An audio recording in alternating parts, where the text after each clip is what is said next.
இப்போ தாண்டா சீசனை ஃபயராக ஸ்டார்ட் பண்ணுறீங்க, சும்மா பிரைட்டாக ஆரம்பிக்கிறீங்க. So Bigg Boss season 9 Tamil இனிதே தொடங்குதுன்னு சொல்லலாம். ஸோ ஹாய் ஹலோ வணக்க மக்களே, நான் தான் உங்கள் BB tracker Mani. Bigg Boss 9 Tamil Bigg Boss 9 தமிழில் இன்னைக்கு சண்டே எபிசோடில் யாரெல்லாம்ப்பா உள்ளே போயிருக்காங்க, என்னெல்லாம் பண்ணியிருக்காங்க சம்பவத்தை அப்படின்ற மாதிரி நிறைய பேர் என்கிட்ட கேட்டுருந்தீங்க. அதுக்கான ஒரு வீடியோ தான் இது. உள்ளே போய் நிறைய பேர் நிறைய சம்பவம் பண்ணியிருக்காங்களாம், இன்னெல்லாம் ஸ்டேஜில் நடந்தது எல்லாத்தையும் பார்த்துருவோமா. ஸோ அதை பார்க்கறதுக்கு முன்னாடி மறக்காம வீடியோக்கு ஒரு லைக் பண்ணிக்கோங்க, சப்ஸ்கிரைப் பண்ணிக்கோங்க, மறக்காம அந்த ஐப் பண்ணி கிளிக் பண்ணி வச்சுக்கோங்க. நிறைய பேர் வீடியோ பார்க்குறீங்க, லைக்கையும் ஐப்பையும் தட்ட மாட்டீங்க, பார்த்துக்கோங்க. தட்டிக்கோங்க மக்களே, எனக்கு ரொம்ப யூஸ்ஃபுல்லாக இருக்கும். ஸோ வீடியோக்குள்ளே போகலாம். ஸோ யார் ப்ரோ ஃபஸ்ட்டு என்ட்ரி, என்ன ப்ரோ ஸ்டேஜில் நடந்துச்சு அப்படின்னு கேட்டிங்கன்னா, நம்ம 5 வாரம் முன்னாடியே நாம் தான் ஃபஸ்ட்டு ரிவீல் பண்ணியிருப்போம் இவர் கண்டஸ்டண்டாக உள்ளே போகிறார் அப்படின்ட்டு. ஸோ அவர் தான் வந்து ஃபஸ்ட் என்ட்ரியாக உள்ளே போயிருக்காரு. யாருன்னு கேட்டிங்கன்னா நம்ம பிரஜன் அவர்கள். அதையும் நம்ம சொல்லியிருந்தோம், பிரஜன் அவர்கள் வந்து விஜேஸ் அவர்களோட ரொம்ப படா தோஸ்து, சின்ன வயசுலேருந்து ஃப்ரெண்ட்ஸு அப்படின்ற மாதிரி. ஸோ அவங்க 2 பேரும் ஸ்டேஜில் மீட் பண்ணிக்கும் போது ஒரு வேற மாதிரியான ஒரு ரொமான்ஸ் ஃபீல் நடந்திருக்கு. டேய் மச்சான் நீங்களா இங்கே, டே மாமா நீங்களா இங்கே அப்படின்ற மாதிரி 2 பேரும் பார்த்து ஒரு வேற மாதிரி ஜோனுக்கு போயிருக்காங்க.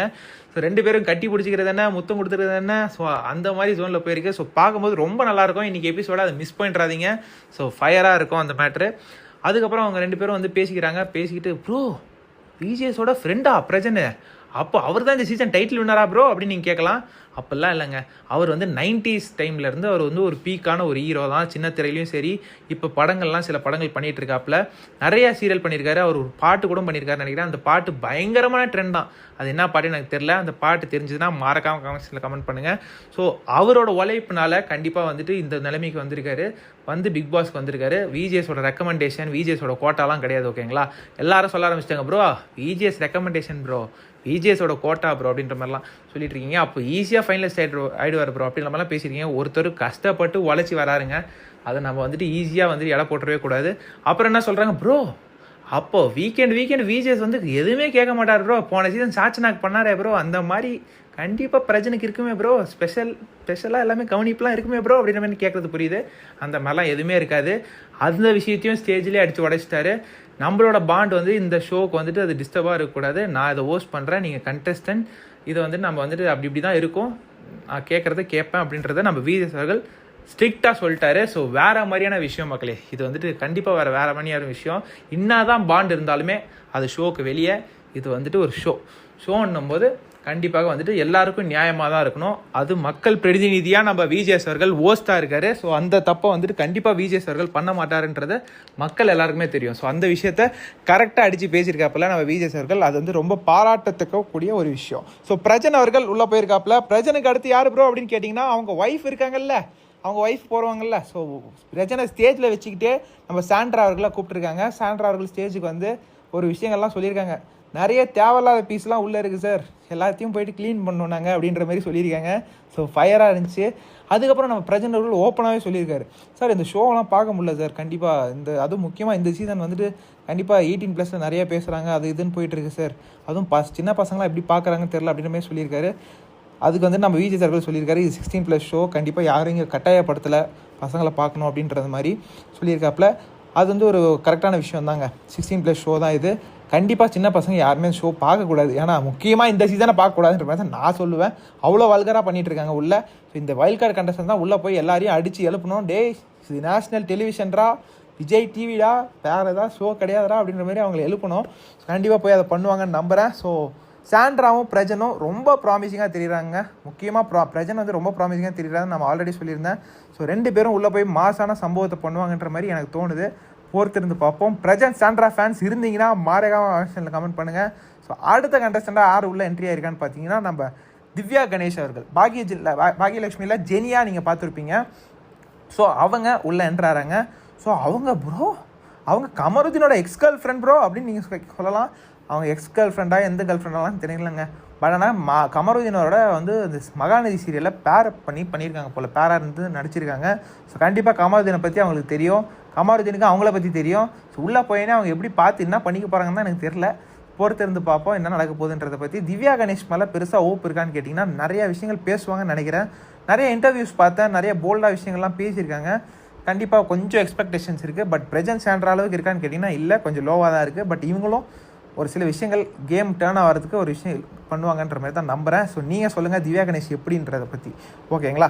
ஸோ அடுத்து கடைசியாக யார் போயிருக்கான்னு பார்த்தீங்கன்னா நம்ம அமித் அவர்கள் உள்ள என்ட்ரி கொடுத்துருக்காரு. அமித் அவர்கள் வந்துட்டு ஒரு பயங்கரமாக டஃப் கொடுப்பாருன்ற மாதிரி தான் இங்கே எனக்கு தோணுது. நான் ஆல்ரெடி சொல்லியிருந்தேன், இவர் வந்து பிக் பாஸ் வாய்ஸாக இருந்திருக்காரு. Bigg Boss versus Bigg Boss அப்படின்ற மாதிரி. என்ன ப்ரோ சொல்கிறேன், பிக் பாஸ் வர்சஸ் பிக் பாஸா? ஆமாங்க, பிக் பாஸ் சீசன் 1 சீசன் 2 கனடாக்கெலாம் வந்துட்டு இவர் தான் பிக் பாஸ் வாய்ஸாகவே இருந்திருக்காரு. பிக் பாஸ் குரல் கொடுக்குறாரு இல்லையா, நம்ம பிக் பாஸ் இருக்காருல்ல, அதே மாதிரி பிக் பாஸ் கனடா சீசனில் சீசன் 1 சீசன் 2க்கெலாம் வந்துட்டு இவர் தான் அமித் அவர்கள் தான் வந்துட்டு வாய்ஸே கொடுத்துருக்காரு. ஸோ இவருக்கு அப்போ கனடா தெரியுமா ப்ரோ அப்படின்னு கேட்டிங்கன்னா, ஆமாங்க கனடா எல்லாமே தெரியும் இவருக்கு. ஸோ இவர் வந்துட்டு ஒரு ஃபயரான ஒரு வாய்ஸ் பார்த்துக்கோங்க, வேறு மாதிரி கணீர்னு பேசுவார். அந்த மாதிரி ஒரு பேசக்கூடிய ஒரு ஆள். அந்த சீசன்லாம் வந்துட்டு பிக் பாஸோட வாய்ஸ் பயங்கரம் இருந்துச்சு. அதுக்கப்புறம் வந்துட்டு பிக் பாஸ் கனடாலாம் வாய்ஸ் ரொம்ப டவுன் ஆயிடுச்சுன்ற மாதிரி அந்த செட் ஆஃப் ஆடியன்ஸ்லேருந்து சொல்கிறாங்க. ஸோ அவர் இப்போது கண்டஸ்டண்டாக தமிழ் பிக் பாஸில் போகிறாரு. அதுக்கப்புறம் அவர் தமிழ் சைடில் வந்துட்டார் மக்களே. தமிழ் சைடில் வந்துட்டு நிறையா சீரியல்ஸ்லாம் பண்ண ஆரம்பிச்சிட்டாரு. நெஞ்சம் மறப்பதில்லை, ஹார்ட் பீட் சீரீஸு எல்லாத்தையும் பண்ண ஆரம்பித்து ஒரு பயங்கரமான ஒரு இதில் தான் இருந்தார். இப்போது பிக் பாஸ் 9 தமிழ்குள்ளே போகிறாரு. அவங்க ஒய்ஃப் பேர் ஸ்ரீரஞ்சினின்னு நினைக்கிறேன். அவங்களுமே வந்துட்டு வந்திருக்காங்க. அவங்க பொண்ணு வந்துட்டு ஆக்சுவலி வந்துட்டு ஷோக்கு வந்திருந்தாங்க. நீங்கள் அதை பார்க்கலாம் இன்றைக்கி எபிசோடில். ஒரு பாட்டு கூட பாடினாங்க விஜய் சாருக்கு, பொட்டல முட்டையா அந்த பாட்டு. அது சூப்பராக இருந்துச்சு, பார்க்க நல்லா இருந்துச்சு. அது எல்லாத்தையும் நீங்கள் பார்க்கலாம். ஸோ சூப்பராக போச்சு. என்ன ப்ரோ இவ்வளோதான் நடந்துச்சா ப்ரோ அப்படின்னு கேட்டிங்கன்னா, இருக்குது என்ன விஷயம் இருக்குது, இவ்வளோ தான் வைல்ட் கார்டு என்ட்ரிஸான்னு நீங்கள் கேட்கலாம். இருக்குது, அதை பற்றிலாம் நான் சொல்கிறேன், டீட்டெயிலாக சொல்கிறேன். ஸோ உள்ளே போனவங்க என்னெல்லாம் பண்ணாங்கன்னு கேட்டிங்கன்னா, பயங்கரமான சம்பவத்தை பண்ணியிருக்காங்க. உங்கள் எல்லாருக்குமே தெரிஞ்சிருக்கும், உள்ளே போனவங்க சும்மா இருக்க மாட்டாங்க, கொளுத்தி போடுவாங்க. இவங்க கொளுத்தி போட்டாலும் இல்லைனாலும் நம்ம பிக் பாஸ் சும்மா இருக்க மாட்டார். ஏதாவது ஒரு டாஸ்க்கை கொடுத்து அடித்து போடுவார், கொளுத்தி போட்டுவார். ஸோ அதே மாதிரி டாஸ்க்கை கொடுத்துருக்காரு.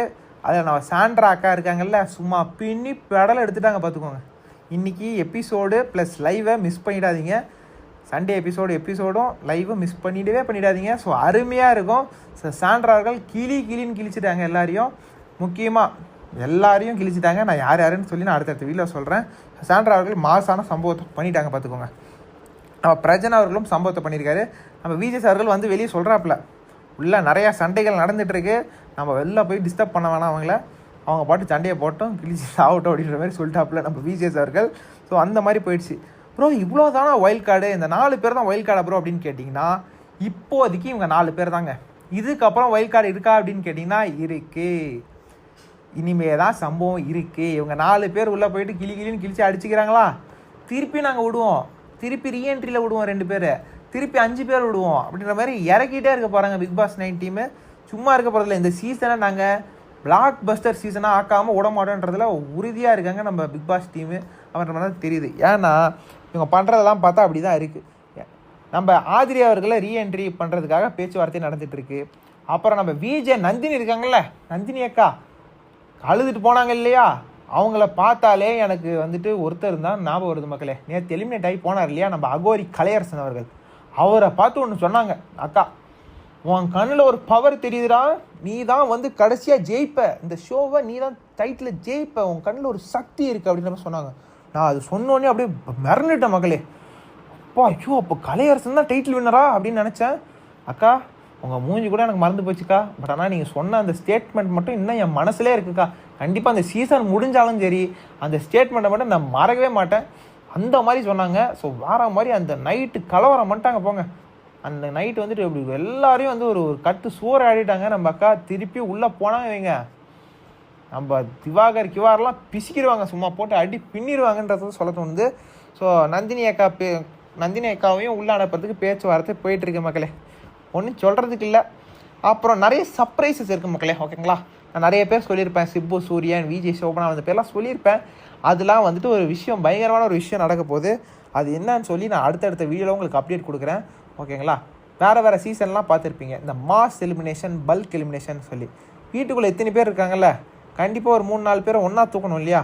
3-4 பேரை ஒன்றா தூக்கிட்டு 3-4 பேரை ஒன்றா உள்ளே விட்டா எப்படி இருக்கும் யோசிச்சு பாருங்கள். ஸோ அந்த விஷயத்தெலாம் என்னென்னு சொல்லி நான் அடுத்த வீடியோவில் உங்களுக்கு அப்டேட்டாக சொல்கிறேன்.